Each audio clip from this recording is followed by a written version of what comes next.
네, 할렐루야. 나팔 소리가 들릴 때에라고 하는 제목으로 우리 하나님의 말씀을 증거하겠습니다.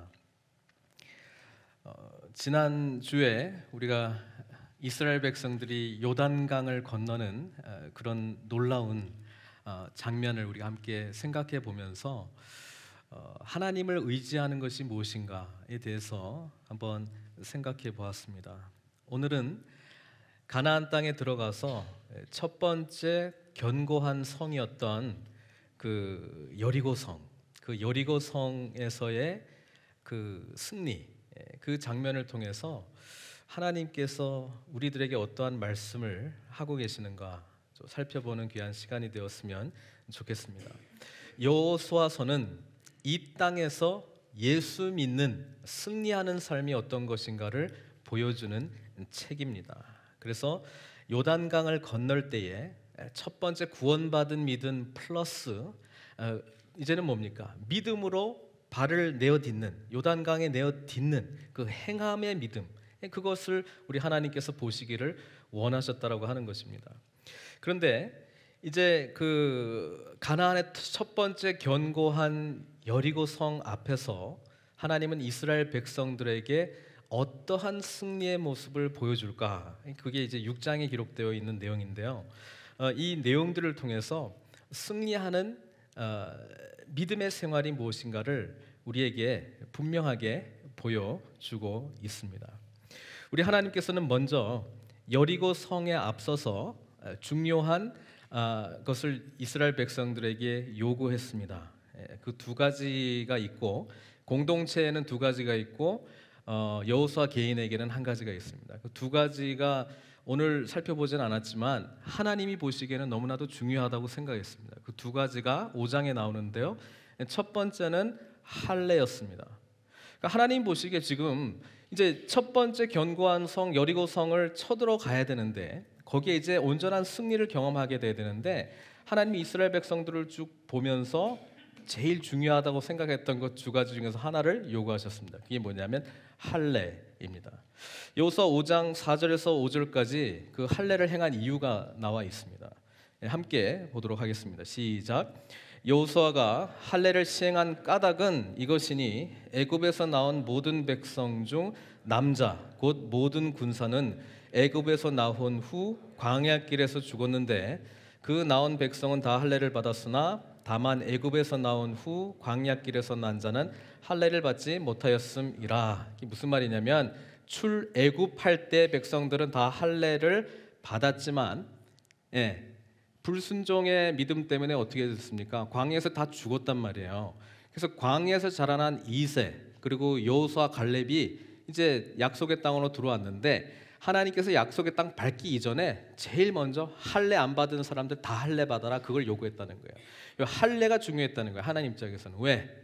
할례가 무엇입니까? 창세기 17장에 그 할례의 첫 번째 행했던 일이 나옵니다. 누구한테 했습니까? 아브라함한테 했습니다. 아브라함이 99세였을 때에 할례를 행하라고 이야기했습니다. 그게 어디 나오냐면 창세기 17장 7절에 나와 있어요. 17장에 다 나와 있는데 중요 구절만 읽으려고 해요. 아브라함에게 했던 할례의 의미가 17장 7절에 나오는데 이렇게 기록되어 있습니다. 내가 내 언약을 나와 너 및 내 대대 후손 사이에 세워서 영원한 언약을 삼고 너와 내 후손의 하나님이 되리라. 하나님께서 할례를 행하시는 이유는 뭐냐면 이제 나 하나님하고 너 아브라함 그리고 너를 통해서 나오는 나의 하나님의 백성들은 이제 영원한 언약 관계를 맺게 된다. 그 증표로서 할례를 행하게 했다는 거예요. 그래서 17장 10절 11절은 이렇게 이야기합니다. 너희 중 남자는 다 할례를 받으라. 이것이 나와 너희와 너희 후손 사이에 지킬 내 언약이니라. 너희는 포피를 배워라. 이것이 나와 너희 사이에 언약의 표징이니라. 그래서 할례 언약을 다시 이스라엘 백성들이 행하게 했습니다. 안 받은 사람들이 있었기 때문에 행했던 이유는 승리의 삶을 살기 위해서 제일 중요한 게 뭐냐면 하나님과 나와의 언약적인 관계, 이 언약 백성의 관계를 결코 잊어서는 안 된다는 거예요. 그게 제일 중요했다는 거예요. 그거 하나 기억하시고, 두 번째 하라고 했던 거는 뭐냐면 유월절을 행하라고 했어요. 여호수아서 5장 10절입니다. 같이 한번 읽겠습니다. 시작. 또 이스라엘 자손들이 길갈에 진쳤고 그달 14일 저녁에는 여리고 평지에서 유월절을 지켰으며, 자, 유월절을 지키게 했어요. 이게 하나님 보시기에 너무나도 중요했다는 거예요. 왜? 출애굽하는 마지막 날 밤에 모든 장자들이 죽음을 당하는 그 죽음의 재앙이 있었어요. 그때 뭐예요? 유월, 패스오버 한다라고 하는 그 죽음의 사자가 하나님께서 말씀하신 대로 문 앞에 어린 양이나 염소의 피를 이렇게 바른 그 집은, 그 안에 있는 사람들은 뭐예요? 죽음의 사자가 그냥 지나간다 이 말이에요. 유월한단 말이에요. 그래서 살았다 이 말이에요. 그게 누구였습니까? 이스라엘 백성이었다는 거예요. 그 지금 승리의 삶을 살기, 그 경험을 하기 이전에 하나님께서 결코 잊지 말아야 될 것 두 가지를 말씀해 주시는데, 그건 뭐냐면 너와 나, 우리와 하나님은 영원 불변하는 언약적 관계이고, 두 번째, 우리에게 생명을 주시고 삶의 존재 의미를 주시고 내가 누구인가를 정의 내린 그 사건, 유월절을 주신 하나님, 그 하나님을 기억하라는 거예요. 오늘 참 여호수아 6장 말씀과 또 특히 우리 주님께서 제정하신 이 성찬 예전에 우리가 부름을 받았다라고 하는 것은 너무나도 깊은 의미가 있는 것 같습니다. 유월절도 하나님의 뭐예요? 피, 나 대신에 어린 양이나 염소가 죽음으로 말미암아 죽음이 넘어갔던 것처럼 우리 그리스도의 피 흘리시고 살이 찢겨진 이 십자가의 그 사건을 묵상하는 그 성찬을 통해서 우리가 뭐예요? 구원받았다라고 하는 그 구원의 은혜 가운데 다시 들어가는 거 아닙니까? 그러니까 두 가지를 우리는 늘 잊지 말아야 되는데, 그건 뭐냐면 우리는 영원히 깨질 수 없는 이 언약 백성이다라고 하는 거 하나, 그다음 두 번째는 우리를 구원하신 하나님이시다. 그거를 결코 잊어서는 안 된다는 거예요. 그게 전제돼야 된다는 거예요.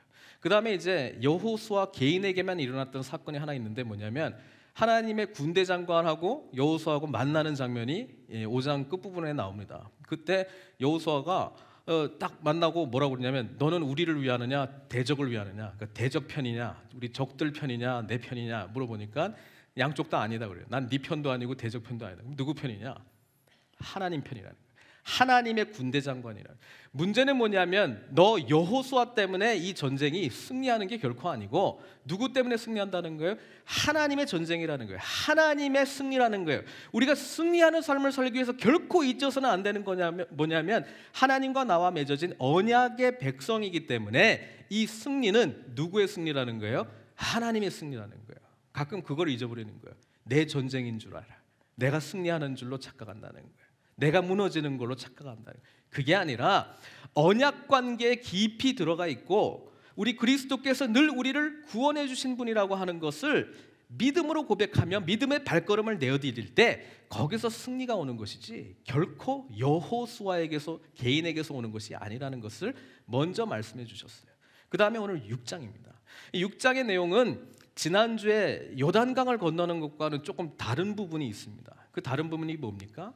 요단강 건널 때는 2000규빗 떨어져서 언약궤가 먼저 지나가는 것을 백성들이 쭉 관찰하고 제사장들이 언약궤 메고 요단강에 발을 딱 내어 디딜 때에 요단강 물이 그쳤잖아요. 그리고 그걸 보고 이제 백성들이 따라갔잖아요. 근데 오늘 하나님께서 여리고의 이 견고한 진들을 무너뜨리는데 이 그 행군하는 순서가 언약궤가 먼저 가는 게 아니고 누가 먼저 가요?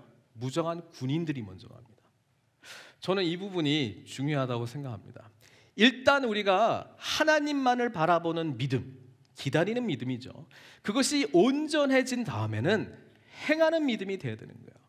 그때는 언약궤 앞에 우리가 위치되어 있어요.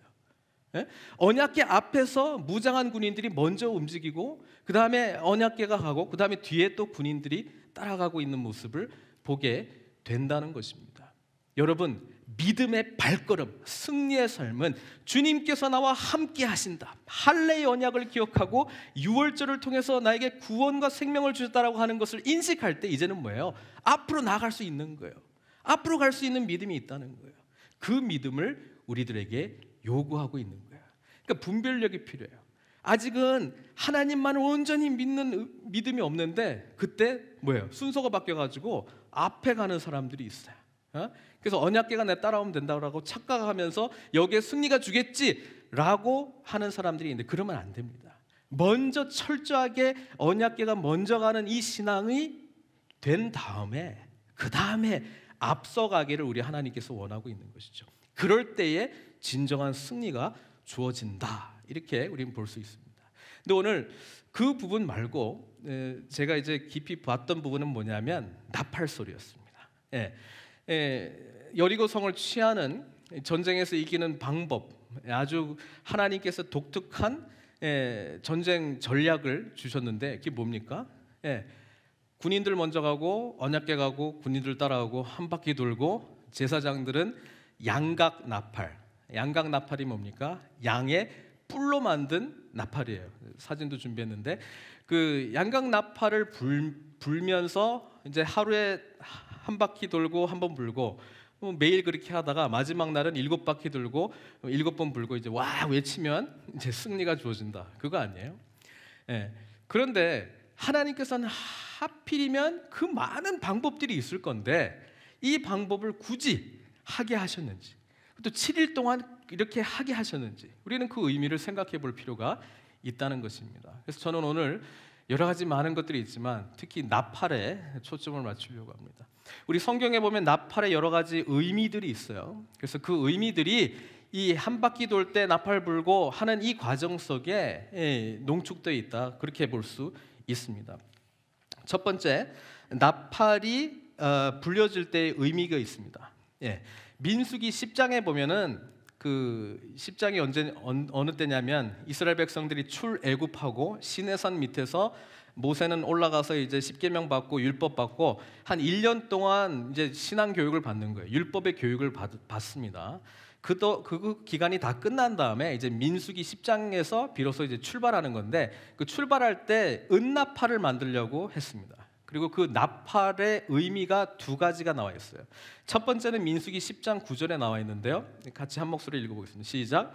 또 너희 땅에서 너희가 자기를 압박하는 대적을 치러 나갈 때는 나팔을 크게 불지니 그리하면 너희 하나님 여호와가 너희를 기억하고 너희를 너희의 대적에게서 구원하시리라. 참 재밌는 표현이었습니다. 왜냐하면 보통 우리 고대의 전투에서 나팔을 부는 의미는 진법을 이렇게 하라든지 아니면 지금 완전히 그냥 촤 재가지고 진격하라든지 여러 신호를 말할 텐데, 이스라엘에게 주신 나팔의 의미는 뭐냐면 하나님이 어떻게 한다고요? 너희를 기억한다는 거예요. 나팔 불면. 그리고 너희를 너희의 대적에게서 구원하시리라. 첫 번째 나팔의 의미입니다. 구원의 나팔입니다. 그들이 나팔을 불 때 기억하기를 원했던 것은 뭐냐면 유월절하고 똑같은 개념인데요, 구원하시는 하나님, 우리를 대적으로부터 구원하시고 승리를 주시는 그 나팔을 기억하라는 거예요. 그게 첫 번째 나팔의 의미고요. 두 번째는 민수기 10장 10절에 나옵니다. 같이 읽겠습니다. 시작. 또 너희의 희락의 날과 너희가 정한 절기와 초하루에는 번제물을 드리고 화목제물을 드리며 나팔을 불라. 그로 말미암아 너희 하나님이 너희를 기억하시리라. 나는 너희 하나님 여호와니라. 똑같은 표현이 또 나옵니다. 하나님께서 너희를 기억하시리라. 그러면서 이 나팔의 의미는 이 절기 때 드리는 번제물, 화목제물을 드릴 때에 나오는 나팔입니다. 여러분, 구약에 5대 제사가 있는데요, 번제하고 화목제는 특별한 제사입니다. 왜? 이거는 자원하는 자, 이거는 드리고 싶은 사람만 드리는 제물이에요. 속건제, 속죄제, 죄 때문에 하나님과의 관계가 깨졌을 때는 하나님께서 너는 족장이면 이거 드려, 그리고 대제사장이면 이거 드려, 평민이면 이거 드려, 딱 정해져 있습니다. 그거 안 드리면 안 받습니다. 그러나 자원하는 예물일 경우에는 종류가 많이 있습니다. 가난한 사람이 자원함으로 번제를 드리려고 할 때는 뭐 산비둘기나 집비둘기를 드리고, 좀 풍족한 사람은 많이 드리고, 그러니까 자원하는 제물에 대해서는 하나님께서 뭐 반드시 이거 드려야 되는 그런 게 없어요. 그런데 자원제는 하나님께서 레위기 보니까 흠향하신다, 기뻐하신다는 거예요. 그렇기 때문에 화목제, 번제는요 하나님께서 기뻐 받으시는 제사입니다. 그렇기 때문에 드리는 자원하는 자가 드리는 이 제사는 어떤 제사겠습니까? 감사제란 말이에요. 하나님의 은혜가 감사하기 때문에 드려지는 거예요. 그래서 우리가 추수감사주일로 오늘 예배를 드리지만 하나님께서 정말 귀하게 받으시는 예배가 있다면 자원하는 마음으로, 감사하는 마음으로 하나님께 찾는 자, 그 사람을 우리 하나님께서 기뻐 받으신다는 것을 성경이 말씀하고 있습니다. 근데 이때도 나팔 불라고 돼 있어요. 응? 그래서 구원의 나팔, 승리의 나팔과 함께 나팔이 주는 또 하나의 중요한 의미는 어떤 나팔이라고요? 감사의 나팔이라는 거예요. 감사의 나팔. 그래서 이 나팔 소리가 들릴 때에 하나님 앞에 자원하는 마음으로 감사함으로 드리는 나팔이 선포됐다는 거예요. 그게 나팔의 의미 중에 들어가 있습니다. 또 한 가지 궁금해서, 그러면 이 나팔이 언제 처음 나왔을까? 성경에 언제 처음 나왔을까? 궁금 안 해요? 저만 궁금한가? 이제 찾아봤는데 출애굽기에 나와요. 출애굽기에 나오는데 출애굽기 19장에 나와요. 근데 이 나팔은 좀 특별한 나팔이야. 세상에 없는 하늘의 나팔이에요. 출애굽기 19장 16절 한번 같이 읽어보겠습니다. 시작. 셋째 날 아침에 우레와 번개와 빽빽한 구름이 산 위에 있고 나팔 소리가 매우 크게 들리니 진중에 있는 모든 백성이 다 떨더라. 여러분 19장이 뭔 장이냐면 출애굽한 백성들이 이제 시내산에 도착했어요. 시내산에 도착해서 하나님께서 시내산에 강림하는 내용입니다. 지금 그때에 무슨 소리가 들렸다고요? 나팔 소리가 들렸어요. 그래서 나팔이 중요하게 우리들에게 말씀해 주시는 의미 중에 하나는 뭐냐면 하나님의 임재의 나팔입니다. 하나님의 임재의 나팔이에요. 여러분 이 나팔 소리가 우리 하나님께서 시내산에 강림하시는 그때에 들려졌다는 거예요. 그 다음에 제가 주의 깊게 본 게 뭐냐면 오늘 지금 제사장들이 불고 있는 나팔 있잖아요. 이 나팔은 민수기에서 만들려고 했던 은나팔이 아니에요. 이 나팔은 무슨 나팔이라고요? 양각 나팔이에요. 뿔. 양뿔로 만든 나팔. 아까 그림 다시 올려주시면 저 나팔을 제사장들이 불라고 되어 있습니다. 하필이면 저 나팔일까? 여러 나팔 종류도 많은데 이미 은나팔을 만들었고 사실 전투에 행진할 때 쓰라고 만들었는데 왜 그걸 쓰지 말고 굳이 저 절기 때라든지 이럴 때 특별하게 사용되도록 만든 저 나팔을 쓰도록 했을까? 그게 이제 궁금해지기 시작했습니다. 유대인들이 보기에 양각 나팔에 특별한 의미가 있습니다. 이 나팔을 불 때에 그들이 기억하는 내용이 있습니다. 창세기 22장입니다. 창세기 22장은 하나님께서 아브라함의 독생자 누굽니까? 이스마엘도 있습니다만 참된 그 이삭을 바치라고 했던 장면입니다. 그때 올라갈 때 이삭이 뭐라고 그래요? 번제 드릴 나무나 이런 건 다 있는데 재물이 없지 않습니까? 그러니까 아브라함이 그때 뭐라고 해요? 여호와 이레, 하나님께서 준비하십니다. 그러니까 근데 이제 없으니까 이삭을 바치려고 하다가 드리지 됐다. 아브라마 바치지 말라고 하잖아요. 그때 옆에 눈을 돌리니까 뭐가 나옵니까? 뭐가 나오냐면 아브라함이 눈을 들어 살펴본즉 한 숫 양이 뒤에 있는데 뿔이 수풀에 걸려 있는지라 아브라함이 가서 그 숫양을 가져다가 아들을 대신하여 번제로 드렸더라. 이렇게 되어 있습니다. 여러분 이 양의 뿔로 만든 나팔의 의미는 뭐겠습니까?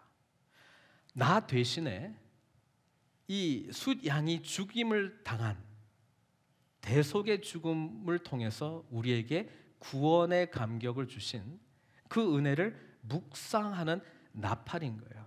그러니까 이 나팔을 불 때는 내가 존재한다는 것, 내가 살아있다는 것은 다 누구의 은혜라고 하는 거예요? 하나님의 은혜라고 하는 거예요. 그거를 기억하라는 거예요. 그러니까 양각 나팔을 일부러 부는 거예요. 제사장들이 일부러 부는 거예요. 양각 나팔, 불려지지 않는 양각 나팔은요 쓰레기입니다. 쓸모없는 거예요. 지난 주일에 씨띠나무 재료로 하나님의 그 황송한 언약궤의 재료가 되었듯이 여러분, 양각 나팔 같은 우리들, 예? 죽은 양에게서나 나올 수 있는, 숫 양에게서나 떨어져 나올 수 있는 그 양각이 뭐예요? 하나님의 호흡으로 불려질 때에 뭐예요? 거기에 온 세상에 울려 퍼지는 생명의 소리, 구원의 소리, 승리의 소리, 임재의 소리, 그것이 바로 된다라고 하는 것이 얼마나 큰 은혜라 이 말입니다. 사랑하는 성도 여러분, 절기 때에 특별히 나팔절이라고 하는 절기가 있습니다. 레위기 23장에 나오는데요, 7월 유대력으로 7번째 달 첫 일부터 나팔을 불게 되어 있습니다. 그리고 10일째가 대속죄일로 성경은 그렇게 기록하고 있는데, 이 나팔을 불면서 하나님께서는 온 회중이 모여서 뭐예요? 하나님 앞에 어떠한 자도 의로운 자가 없다, 회개로 나오도록 촉구하는 나팔입니다. 그래서 그때는 회개의 나팔로 불려집니다. 회개한 우리들을 하나님께서 그분의 영원한 언약으로 받아주시고 은혜 가운데 우리를 불러주셨기 때문에 얼마나 그것이 회개의 나팔이기도 하지만 감격과 감사의 나팔이 되었겠습니까? 그죠? 그 나팔의 의미를 한번 생각해 보았고요. 마지막 이번에는 신약에 나오는데요, 데살로니가 전서 4장 16절에 또 한 개의 나팔이 나옵니다. 같이 한번 읽어보겠습니다. 시작. 주께서 호령과 천사장의 소리와 하나님의 나팔 소리로 친히 하늘로부터 강림하시리니 그리스도 안에서 죽은 자들이 먼저 일어나고. 이 나팔은 무슨 나팔입니까? 믿는 우리들에게는 그토록 기다렸던 재림의 나팔이지만 하나님을 믿지 않는 여리고 성에 있는 사람들에게는 뭐예요? 심판의 나팔입니다. 그렇죠? 그러니까 이 나팔의 의미들이 사실 한 바퀴 돌 때마다 제사장들이 부를 때 빠바 하고 부를 때에 모든 것이 농축되어서 온 세상에 울려 퍼지는 거예요. 우리가 오늘 읽지는 않았지만 여호수아가 아무 이야기도 하지 마라, 사람의 소리는 내지도 마라, 오직 들려지는 것은 침묵 가운데 뭐예요? 이 군인들과 제사장들의 숨소리와 이 발걸음, 발자국 소리, 그 다음에 뭐예요? 순간순간 터져나오는 양각 나팔 소리밖에 없다는 것입니다. 그때에 온 세상 가운데에 하나님의 구원과 하나님의 승리와 하나님의 임재와 우리를 대속해 주시고 우리를 구원해 주시겠다라고 하는 하나님의 복음의 은혜의 소리와 하나님께서 우리를 회개 가운데로 촉구하시는 회개의 마음을 일으키시는 그 소리와 함께 뭐예요? 오실 하나님 나라, 완성된 하나님의 나라를 향해서 나아가도록 인도하시는 그 재림의 나팔 소리가 너무나도 분명하게 들려진다는 것입니다. 성경에는 없지만 또 하나 유대인들에게 내려오는 나팔 소리가 하나 있습니다. 여러분, 그 나팔 소리가 무엇인지 아십니까? 남자와 여자가 결혼하게 되었을 때 뭐예요? 정혼한 사이가 됩니다. 그렇지만 바로 합방하지는 않습니다. 신랑은 이 계약서, 언약을 체결하고 이 신부를 위해서 해줄 모든 내용들을 계약서에게 딱 주고 아버지 집으로 돌아갑니다. 그리고 이 신부를 맞이하기 위해서 준비하는 거예요. 그 계약을 완성하기 위해서 준비하는 거예요. 같이 살 수 있는 집도 준비하고 뭐 선물도 준비하는 거예요. 그리고 신부는 그 계약서만 붙들고 우리 신랑 언제 오나, 나와 결혼했던 그 신랑 언제 오나 기다립니다. 그때에 신랑이 다 준비가 되었다고 신랑의 아버지가 판단이 되면 오냐, 이제 신부 데려와도 되겠네. 그때에 신랑이 친구들과 함께 신부를 찾아갑니다. 그때 무슨 나팔을 불겠습니까? 양각 나팔 불도록 되어 있습니다.